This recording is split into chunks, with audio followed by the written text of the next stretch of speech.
Hello everyone. आज physiotherapy course में एक बहुत ही अक्सर पूछे जाने वाले सवाल कि क्या डिप्लोमा इन फिजियोथेरेपी जो कोर्स है डीपीटी 2026 में बंद हो जाएगा।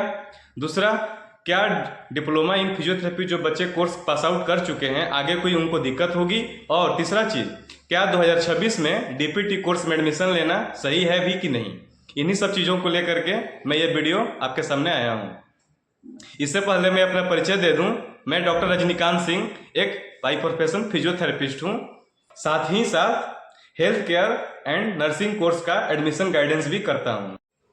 तो चलिए शुरू करते हैं। देखिए, अगर कोई भी बोलता है कि ये कोर्स बंद हो जाएगा या आगे अभी चलेगा, आप इन सब चीज़ों पे किसी का मत सुनिए, विश्वास मत करिए। मैं आपके सामने कुछ फैक्ट रखूंगा, दिखाऊंगा आपको, जो आप ये देख करके खुद डिसाइड कर लेंगे कि आगे ये कोर्स करना सही भी है भी कि नहीं। जो हमारा सेंट्रल गवर्नमेंट ने एनसीएचपी एक्ट बनाया है, उसमें जो फिजियोथेरेपी कोर्स है उसका एक अलग से पीडीएफ बना हुआ है। आप उस पीडीएफ को जब पढ़ेंगे तो उसमें डीपीटी कोर्स का कहीं कुछ मेंशन नहीं है, कहीं कुछ नामो निशान नहीं है। उसमें कोर्सेज मेंशन कौन कौन से हैं, एक बीपीटी है और एक हमारा एमपीटी, फिर पीएचडी और एक नया कोर्स ऐड हुआ है इस बार जिसका नाम है फेलोशिप इन फिजियोथेरेपी। जब आप उस पीडीएफ को ओपन करेंगे तो जो बीपीटी का पूरा क्राइटेरिया मेंशन है वो चैप्टर 4 में पेज नंबर 38 पे है और पेज नंबर 237 का एमपीटी का मेंशन है जो चैप्टर 5 में है और चैप्टर 6 में फेलोशिप इन फिजियोथेरेपी का यानी 409 पे मेंशन है।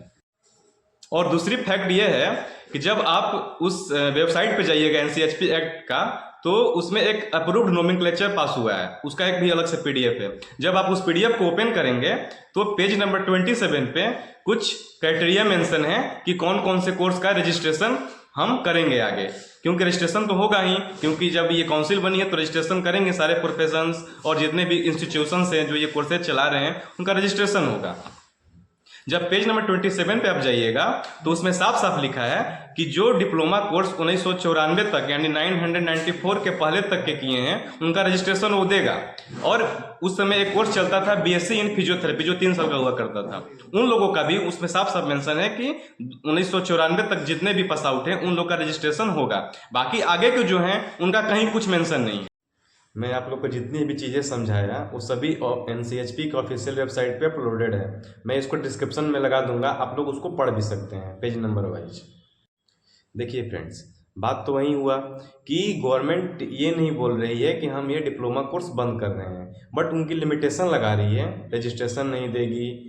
आप लोग देख भी रहे होंगे कि जितने भी अब गवर्नमेंट वैकेंसी फिजियोथेरेपी में आ रही है अब डिप्लोमा कहीं नहीं ले रहा है। पहले एक समय था कि जितने भी गवर्नमेंट वैकेंसी आती थी फिजियोथेरेपी के कोर्स में, फिजियोथेरेपी पोस्ट के लिए, वो सभी डीपीटी मांगा करती थी, बट अब कहीं डीपीटी आपको देखने को नहीं मिलेगा। ये सब लिमिटेशन ही तो हो रहा है।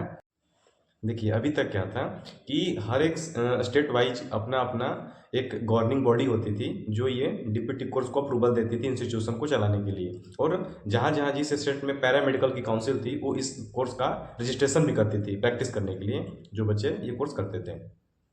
बट इस बार से 2026 से जब एनसीएचपी एक्ट लागू हो गया, फंक्शनल हो गया, तो जो मेन फिजियोथेरेपी का बेसिक कोर्स है वो बीपीटी को कर दिया गया।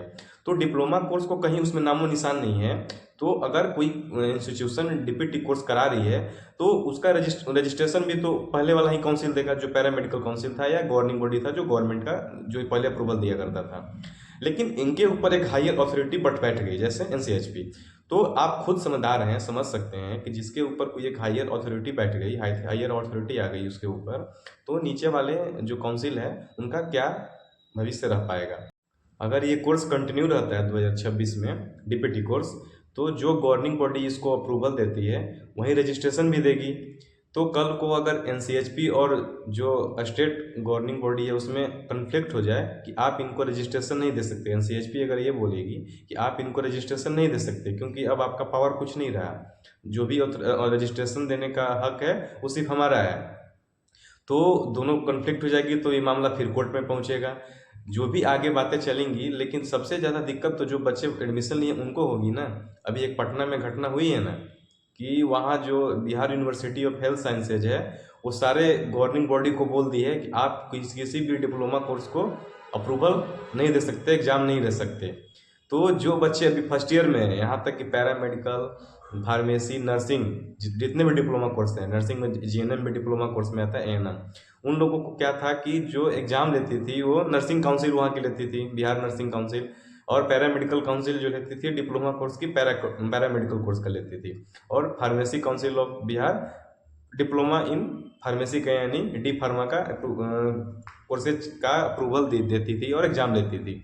बट इस बार जब Bihar university of health sciences ने आदेश दिया कि सारे चीज़ों मतलब कोर्सेज का ये सब एग्ज़ाम हम लेंगे और खुद हम कंडक्ट कराएंगे और सिलेबस हम फॉलो कराएंगे, तो दोनों में झगड़ा चल रहा है अभी तक। ये मामला कोर्ट में भी चल रहा है, लेकिन बच्चे जो अभी फर्स्ट ईयर के थे वो भी 3 साल पूरा हो गया लेकिन अभी तक फर्स्ट ईयर एग्ज़ाम नहीं दे पाए। तो मेरा यही कहना है कि आप जो भी एडमिशन लें, जहाँ भी लें, जिस कोर्स में भी लें, बहुत ही सोच समझ कर लें, ठीक है, आगे की भविष्य देख करके कि अगर हम कोई कोर्स करते हैं तो भविष्य में इसका रजिस्ट्रेशन होगा कि नहीं, क्योंकि ये मेडिकल प्रोफेशन है। आप कोई भी कोर्स कर लीजिए, बिना रजिस्ट्रेशन के आप प्रैक्टिस नहीं कर सकते। सिर्फ डिग्री ले लेने से नहीं होता है, जब तक आप रजिस्ट्रेशन नहीं कराएंगे तो आप प्रैक्टिस नहीं कर सकते। तो वो सभी चीज़ें सोच कर चलना है कि अगर कोई हम कोर्स करते हैं, आगे इसका रजिस्ट्रेशन कौन देगा, रजिस्ट्रेशन होगा भी कि नहीं होगा, इस कोर्स करने के बाद गवर्नमेंट वैकेंसी में हम फिलअप कर सकते हैं कि नहीं गवर्नमेंट फॉर्म, ये सब सभी देख करके आप डिसीजन आपको लेना है। मैं ये नहीं कर रहा हूँ कि आप ये कोर्स बंद कर दिया गया है, कोर्स खराब है, आगे इसका भविष्य नहीं है। मैं चीज़ों को समझा दिया कि अभी चल क्या रहा है और आगे क्या भविष्य में हो सकता है। बाकी डिसीजन आपको लेना है कि हमें क्या करना चाहिए। और सबसे लास्ट में कि जो बच्चे डीपीटी कोर्स पास आउट हैं, यानी 2025 तक डीपीटी कोर्स पास आउट कर चुके हैं, उनको अभी क्या करना चाहिए। उनको मेरी यही राय है कि आप साइड से चुपचाप बीपीटी कर लीजिए, यानी 2026 सेशन में बीपीटी में एडमिशन आप ले लीजिए और इस कोर्स को कर लीजिए। इसीलिए अभी आप नीट का प्रिपरेशन में जुट जाइए, चुपचाप नीट का प्रिपरेशन करिए। रैंक के लिए मत डरिए कि एग्ज़ाम देंगे क्या पता पास हो पाएंगे कि नहीं, रैंक आएगी कि नहीं, कॉलेज मिलेगा कि नहीं, इस सब के लिए अभी आपको सोचना ही नहीं है। चुपचाप आप पढ़िए, पढ़ते रहिए, नीट दीजिए और कॉलेज मिले ही जाएगा, ऐसा नहीं है कि नहीं मिलेगा, क्योंकि अभी पहली बार जो है नीट एग्ज़ाम कंडक्ट करने जा रही है बीपीटी के लिए भी, तो खूब कट ऑफ हाई नहीं जाएगा बीपीटी का, एक नॉर्मल ही कट ऑफ जा सकता है, क्योंकि अभी पहली बार है। तो आप उस चीज़ के लिए मत डरिए, आप चुपचाप प्रिपरेशन करिए।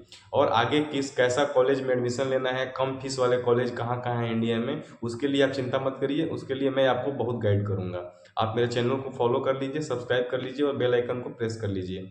मैं आप लोगों को गाइड करूँगा कि इंडिया में कम फीस वाले कॉलेज कहाँ हैं, ये प्रूफ के साथ और पूरा सारा डॉक्यूमेंटेशन के साथ आपको मैं प्रेजेंट करूँगा। अगर आपका कोई क्वेरी हो, क्वेश्चंस हो, तो आप कमेंट बॉक्स में पूछ सकते हैं या मेरे ईमेल आईडी पे आप टेक्स्ट कर सकते हैं। अभी के लिए बहुत बहुत धन्यवाद, मिलते हैं नेक्स्ट वीडियो में।